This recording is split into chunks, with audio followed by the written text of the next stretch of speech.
Muchísimas gracias por la invitación, en especial a Ulises, a Jorge del Instituto de Promoción de Carne Vacuna Argentina. La idea era dar en 20 minutos una perspectiva epidemiológica de la enfermedad del coronavirus y alguna especificidad con respecto a la industria de carne vacuna. Como saben, el coronavirus es una infección que viene, digamos, es una zoonosis, una infección que apareció en animales y que se transmite a humanos. Esta no es la primera vez que pasa con el coronavirus, ya pasó con MERS, ya pasó con SARS. En este caso, el huésped primario son los murciélagos, el huésped secundario todavía no está bien identificado, quizá los pangolines, un mamífero pequeño, pero está claro que la homología del virus del humano con respecto al murciélago es mayor del 93% y similar en un 90% con estos pangolines. Hay algunas teorías de que esto lo habrán hecho en un laboratorio y la verdad que los diferentes estudios moleculares muestran que la cantidad de mutaciones que ha hecho este virus para pasar al humano han sido tantas y en sitios tan aberrantes que si se hubiera hecho en un laboratorio hubiera sido mucho más fácil generar una sola mutación, con lo que aboga a la teoría de una mutación espontánea y una selección finalmente, hasta que tantos de estos intentos de pasar a diferentes especies terminó impactando en los humanos. Posiblemente es una de las infecciones que más conocimiento hemos ganado en tan poco tiempo. En menos de 2 meses se sabía que la tasa de ataque era del 35%, nos hicimos especialistas en infectología y en epidemiología, la mayoría de los argentinos, y todo el mundo sabe lo que es un R0, o sea, la cantidad de personas que una persona contagiada contagia, digamos, la cantidad de casos nuevos que genera una persona, y esto era de casi 3 personas por cada caso. El periodo de incubación, que es de 5 días, aunque se mantiene un periodo de 14 días de vigilancia y de aislamiento por las dudas para estar seguros de que no haya riesgo, pero la gran mayoría de las personas va a tener síntomas a partir del 5.º día. La tasa de asintomáticos, y esto lo hemos conocido siguiendo la información de los cruceros que se habían infectado, digamos que personas que se habían infectado en estos cruceros y que tuvieron la posibilidad de testear a toda la población del crucero, vimos que el 18% de las personas eran asintomáticas, pero también conocimos lo que se llama presintomático, es decir, gente que hoy está bien, por ejemplo, puede tener el virus en su nariz, en su garganta, y mañana empezar con fiebre. Eso se llama presintomático, una persona que tiene síntomas puede empezar a tener liberación de virus 2 días antes, y por eso a partir del 3.º, 4.º día del contacto ya puede ser infeccioso. Y esto puede ser hasta en un 40% de los casos. La gran mayoría no va a tener un problema grave, el 80% de los casos son leves, que no necesitan una internación por sí mismos, sino que se internan justamente para evitar la transmisión. Un 15% va a tener una neumonía que puede ser grave y puede llegar a requerir oxígeno. Un 5% va a necesitar terapia intensiva, y de esta gente que va a terapia intensiva, por lo menos la mitad se muere. Por lo que la letalidad varía de al menos un 2%, pero que puede llegar a ser muy alta en grupos, sobre todo en personas mayores de 60 años. Se transmite a través de secreción respiratoria, pero el virus puede estar en otros lugares, en materia fecal, en la sangre, en el líquido de la conjuntiva del ojo, en el semen, aunque no se han diagnosticado todavía personas que se hayan infectado por estas vías. Las mujeres no transmiten el virus por la leche materna y la mayoría de los niños que nacieron de mujeres con COVID han sido negativos, aunque en algunos casos, como el bebé de Necochea, aparecen con neumonía y puede haber sido al momento del parto, cuando la madre lo acerca, si tiene mucha secreción respiratoria, por ahí lo infectó tempranamente. El virus puede vivir en las superficies entre 2 y 5 días. La ruta de transmisión, por lo tanto, es la más importante, es el contacto persona a persona. Y ese contacto se produce, digamos, esa transmisión se produce no por estas gotas, las gotas grandes, no las microgotas que pueden ser responsables de otro tipo de enfermedades como el sarampión o como la tuberculosis. La diferencia con estas gotas grandes es porque son gotas que se generan o se infectan en el pulmón, entonces cuando salen son realmente grandes, y el problema o no es el problema, la ventaja, que estas gotas caen, decantan en 1 metro, 1,5 metros, 1,8 metros, y por eso que se sugiere una distancia entre 2 metros entre persona a persona, porque si yo elimino estas gotas cuando hablo, cuando toso o cuando expiro fuerte, estas gotas van a caer antes de que entren en la vía respiratoria de las otras personas. Está la gran discusión si las gotitas pequeñas son o no son transmisoras. La gran evidencia sostiene que no. Hay algunos estudios que muestran que, sobre todo si hay ventilación, esto no tiene un impacto, pero no se puede descartar totalmente porque en algunos lugares con mala ventilación, estos aerosoles pueden persistir hasta 3 horas. Entonces, por eso es importante la ventilación. El virus, cuando se elimina por las gotitas, puede quedar en la superficie, sobre todo si uno tose en la mano y toca elementos, contamina de esta forma los picaportes, las mesadas, las computadoras, y por eso hay que tener tanto cuidado en la limpieza y la desinfección. Por lo tanto, lo que tenemos que intentar hacer es identificar esas personas que tienen el coronavirus para poder aislarlas y ponerlas en aislamiento comunitario para evitar que contagien a otras personas. Esto lo podemos hacer con el 82% de las personas, dijimos, que son sintomáticas, aunque siempre va a haber un pedazo de personas, una pequeña proporción del 18%, que van a ser asintomáticos y que pueden transmitir, aunque el riesgo de transmisión es menor. Por lo tanto, hay que tener un índice muy alto de alerta y buscar con mucho criterio las personas que son sintomáticas. Y esta es la definición de caso sospechoso. Cualquier persona que en la ciudad de Buenos Aires, en la provincia de Buenos Aires, en el Chaco, en Río Negro o en Chubut tenga más de 37,5, o tos, o dinofagia, o dificultad respiratoria, o falta de olfato, que tenga 2 de estos criterios, debería hacerse la prueba de coronavirus. Ahora, si esa persona no vive en una ciudad donde hay transmisión, esta es la que les mencioné antes, vive por ejemplo en Salta, en Catamarca, donde no hay casos, tiene que tener un contacto con alguna persona que haya estado en estas zonas de transmisión. O tiene que haber viajado a estas zonas de transmisión. Pero también queremos ser como mucho más sensibles. Hay algunas personas en las que no nos podemos dar el lujo de esperar a que la gente tenga 2 síntomas. Y estas personas, con que tengan un solo síntoma, son cualquier caso estrecho, que tenga un solo síntoma, o cualquier personal de salud que tenga un solo síntoma de estos, que son síntomas muy leves, un poquito de tos. Cualquier enfermero debería hacerse la prueba, o un poquito de dolor de garganta. Cualquier persona que supiera que ha tenido un contacto estrecho tiene que hacerse la prueba. Decimos fiebre porque es la fiebre el síntoma más común en todos los pacientes. 83% de las personas tienen fiebre, pero no es una fiebre altísima, puede ser un poquito de febrícula. Entonces hay que estar muy alerta en estas épocas de pandemia. Cualquier persona que no se sienta bien en su casa tiene que tomarse la temperatura. Y los otros síntomas, la frecuencia es mucho menor. Noten que en los niños, solamente un 40% de los niños tienen fiebre, la mayoría de los niños tienen síntomas gastrointestinales, diarrea, náuseas, así que si ese niño ha tenido alguno de estos síntomas y ha tenido el contacto con alguna persona que pudiera haber tenido coronavirus, hay que llevarlo también para evaluar. Raramente la infección por coronavirus, y lo vimos en todos los noticieros, producen síntomas raros como la pérdida brusca del olfato o como accidentes cerebrovasculares o problemas neurológicos, algunos casos de rash, de alergias, insuficiencia renal aguda, orina con sangre, conjuntivitis, arritmias, problemas del corazón o incluso infartos. Entonces hay que estar alertas también, aunque esto es más de resorte de los médicos que estamos en las guardias para tratar de identificar y asegurarnos que nuestros pacientes que llegan con algunos de estos síntomas no sea coronavirus.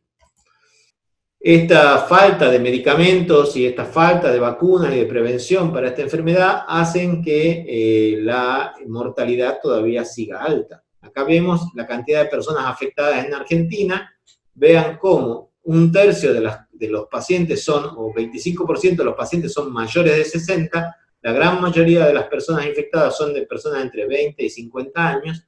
pero la mortalidad en este grupo es menor del 5%, mientras que en mayores de 60 empieza a aumentar a 10% a los 60 años, 20% a los 70 años, a los 80, y casi 30% mayores de 80 años. ¿Sí? Así que es muy importante tener claro que cualquier persona que vive con una persona mayor de 60 años tiene que extremar las medidas para no contagiarse, porque si contagia a su familiar, el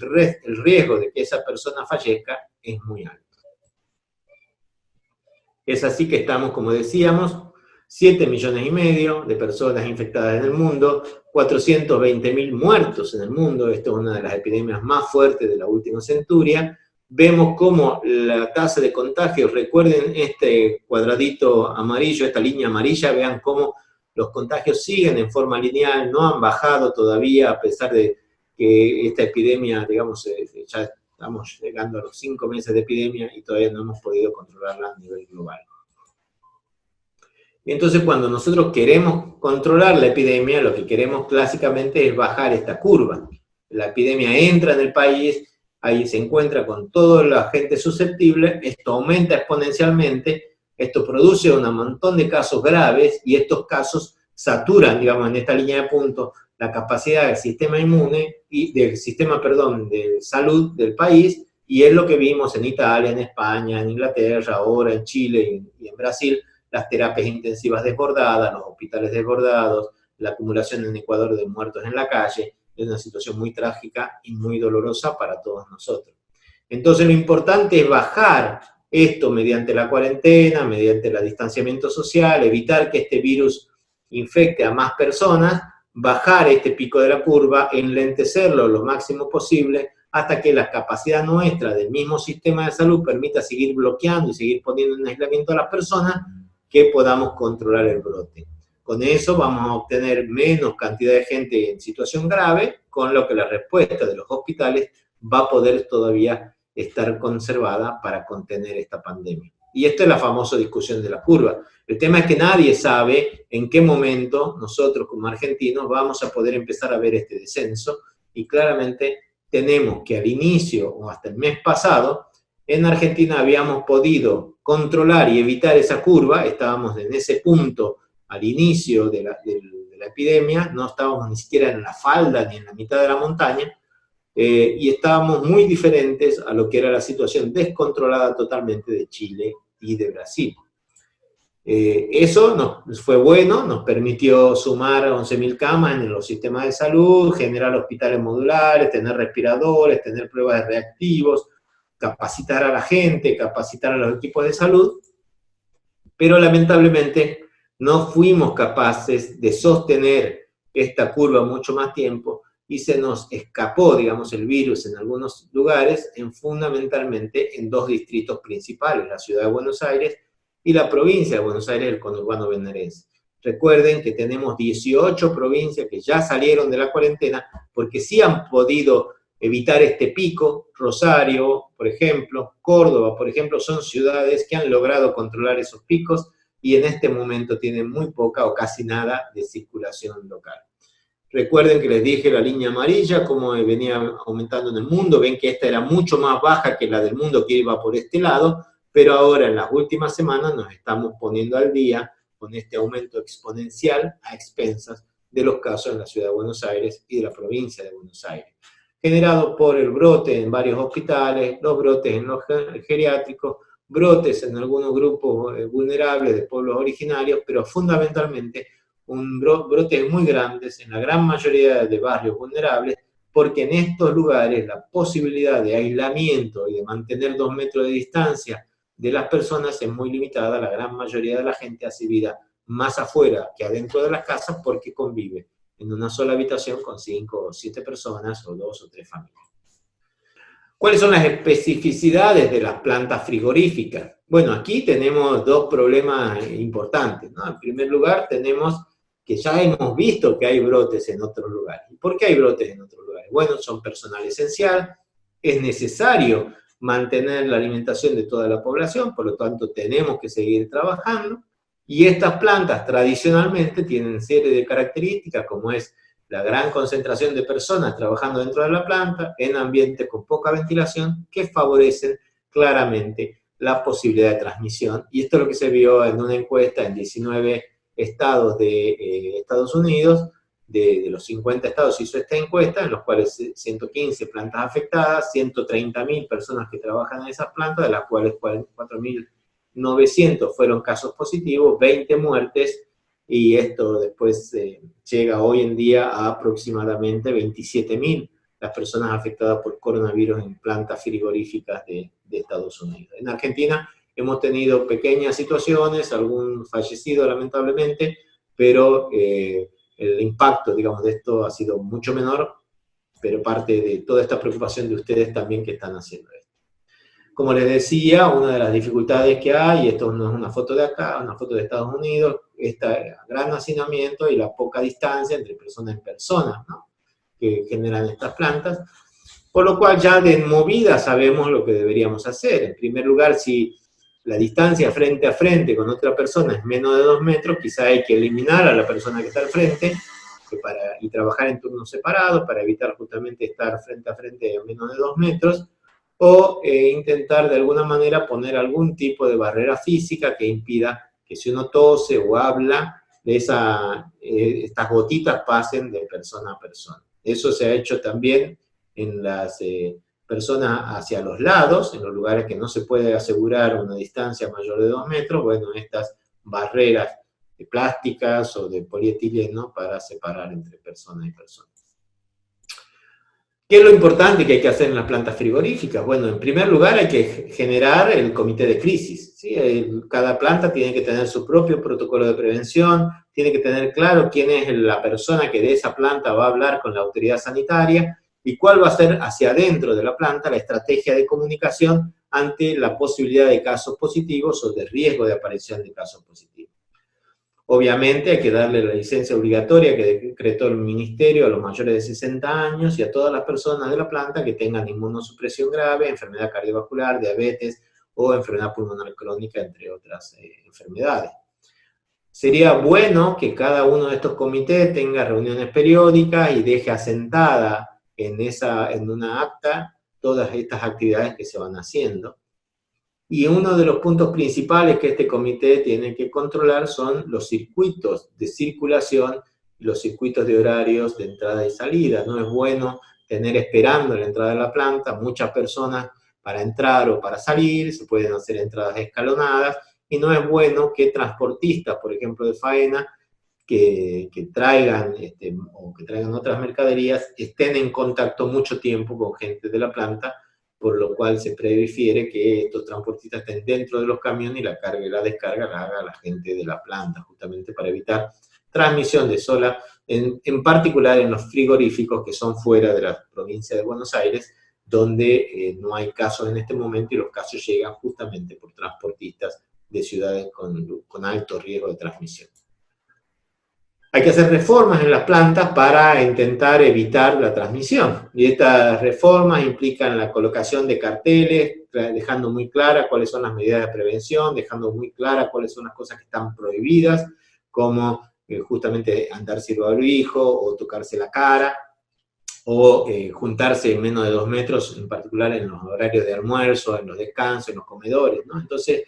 hay que generar, pintar en el piso, en los lugares donde tiene que estar más o menos parada la gente, para que tenga esa pintada, sirva de orientación cuáles son los 2 metros. No servir comida con platos en los comedores, porque son los lugares donde los utensilios pueden ser un medio de contagio, utilizar material descartable, intentar aprovechar al máximo el aire libre para los periodos de descanso, instalar dispensadores de alcohol y estaciones de lavado de manos en varias partes de los mayores, digamos, en los lugares que puedan dentro de las fábricas,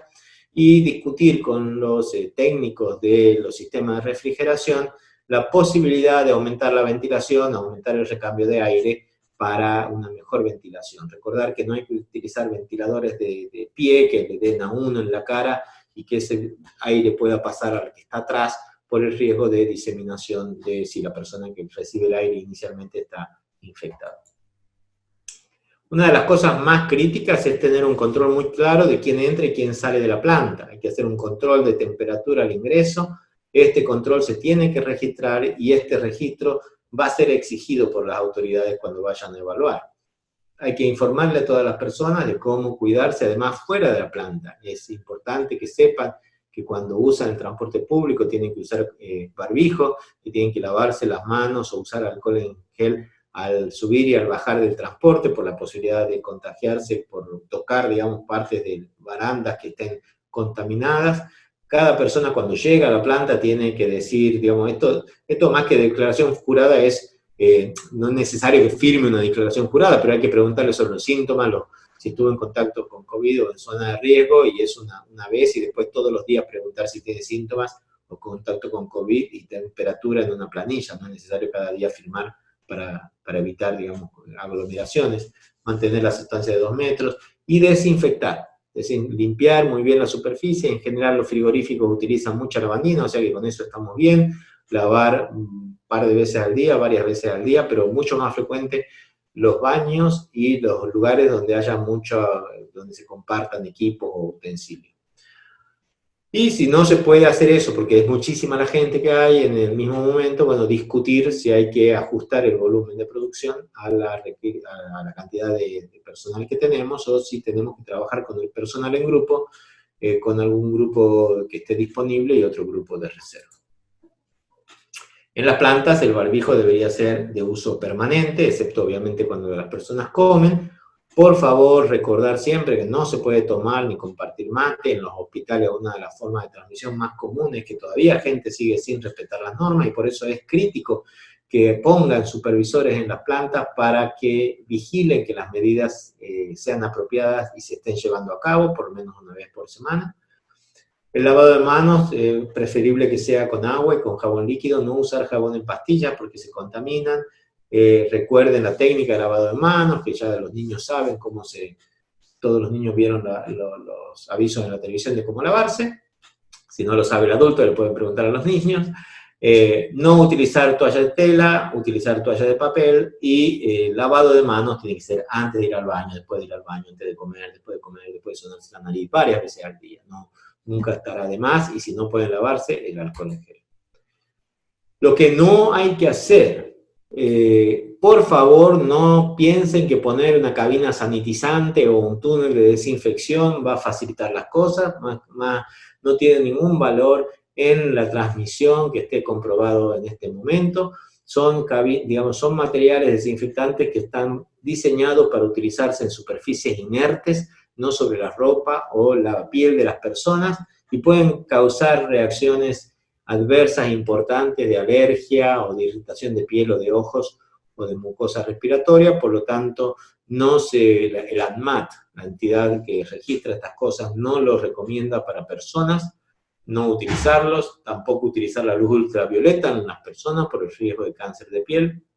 No hay ninguna evidencia que las cámaras de ozono produzcan una pérdida de la viabilidad del virus. No hay ningún tratamiento preventivo aprobado, o sea que no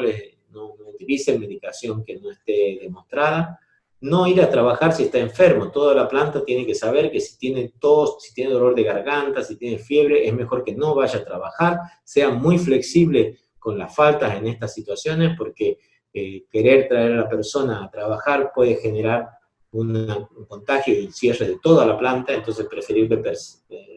preferible perder un empleado y no toda la planta.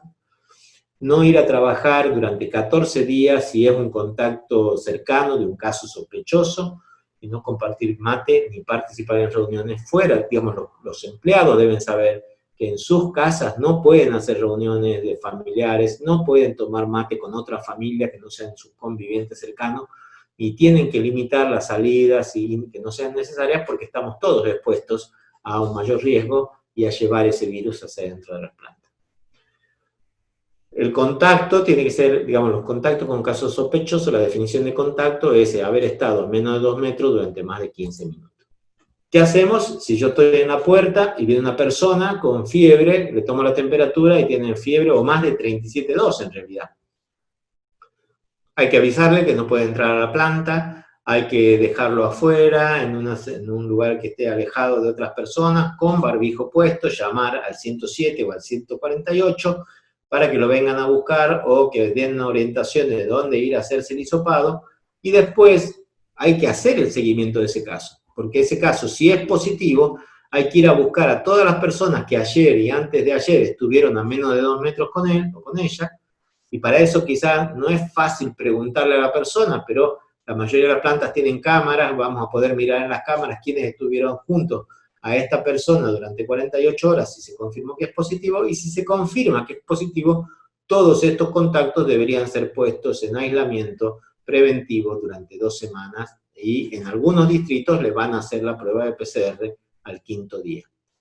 Si es una persona que entra a la planta y se siente bien, pero durante el transcurso del día refiere que se siente mal, todas las plantas deberían tener, si no tienen una enfermería, por lo menos alguien designado que le pueda tomar la temperatura, hacerle, digamos, si tiene la temperatura o si tiene otros síntomas, empezó con mucha tos, empezó con falta de aire, hay que ponerlo en una habitación aislado, con barbijo, a puerta cerrada, darle el barbijo si no lo tiene.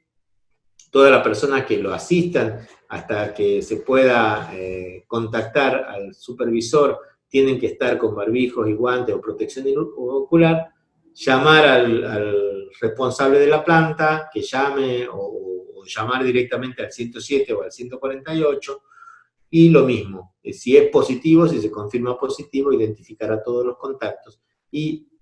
proceder por las dudas a una limpieza y desinfección importante de las zonas donde estuvo ese caso sospechoso durante todo el día. Esto no implica llamar a una empresa de desinfección o desinfectación, esto implica lavar con lavandina, con 50 mililitros de lavandina en 5 litros de agua, todas las mesadas, todos los utensilios que tocó, todas las situaciones por donde se movió, los picaportes, el baño que utilizó, y si no se puede lavar con agua con lavandina, hacerlo, por ejemplo, las computadoras o el material, algún otro tipo de material para lo cual la lavandina sea corrosivo, utilizar alcohol al 60 o al 70%. Entonces, para ir cerrando, sabemos que tenemos muchos desafíos, muchos retos estructurales, operacionales, socioculturales, económicos, como por ejemplo, cómo hacer para identificar a los empleados, mantener la distancia, brindar información, evitar el hacinamiento en el domicilio de los empleados, vigilar de alguna manera el transporte hacia y desde el trabajo, o evitar que las personas que vienen con síntomas entren a trabajar. Y para eso tenemos que ser bastante creativos, tenemos que tener una comunicación transparente, tenemos que fortalecer la discusión con los sindicatos, con las personas que están trabajando, con los dueños de las empresas, para poder transmitir que es preocupación de todos y que estamos haciendo todo un esfuerzo para eso, para que no haya problemas para controlar la temperatura, para entradas y salidas del personal, para los almuerzos, los descansos, para que respeten las barreras físicas que se ponen, para que usen los dispensadores y se laven las manos, para que usen los barbijos en forma universal, considerar contratar gente adicional para la limpieza de la superficie, brindar información a los empleados para que repliquen esta información en sus domicilios también, brindar transporte que sea seguro, si es que no hay forma que esa persona pueda llegar en un transporte que sea seguro, intentar buscar opciones, y asegurarle a los empleados que tienen que faltar porque tienen síntomas, que no van a perder los beneficios, para que no mientan o para que no se tomen un paracetamol antes de entrar a las fábricas. Finalmente, recordarles que el sistema de salud siempre va a estar disponible para poder atenderlos, así que traten de ir al menor síntoma, si el 107, 148 no responde, que a veces están saturados, dirigirse directamente al hospital del distrito o contactar o participar de los comités de emergencia en las empresas grandes, las empresas o las cámaras tienen que ser parte de los comités de emergencia en los pueblos que dependen de la actividad de los frigoríficos, porque son actores sociales importantes, y nosotros los médicos lo que vamos a tratar siempre es de evitar la transmisión y evitar la mortalidad de las personas. Esto es una marcha en repudio a una denuncia judicial contra médicos en Córdoba, y esta contra una denuncia judicial contra médicos de San Juan, que los habían denunciado en San Juan por haber pedido el traslado de un paciente que estaba en Buenos Aires, que llegó a San Juan con coronavirus, y aquí por la muerte de unas personas que se habían contagiado con coronavirus. Hasta aquí, muchísimas gracias, les agradezco sobre todo a la gente que me dio información para estas diapositivas, y estoy a disposición para preguntas. Los que tengan preguntas que no se animan a hacer ahora, pueden mandarlas a la página web de la Sociedad Argentina de Infectología, sadi.org.ar/coronavirus, ahí hay un formulario al final de la página donde pueden mandar sus preguntas. Muchísimas gracias a todos.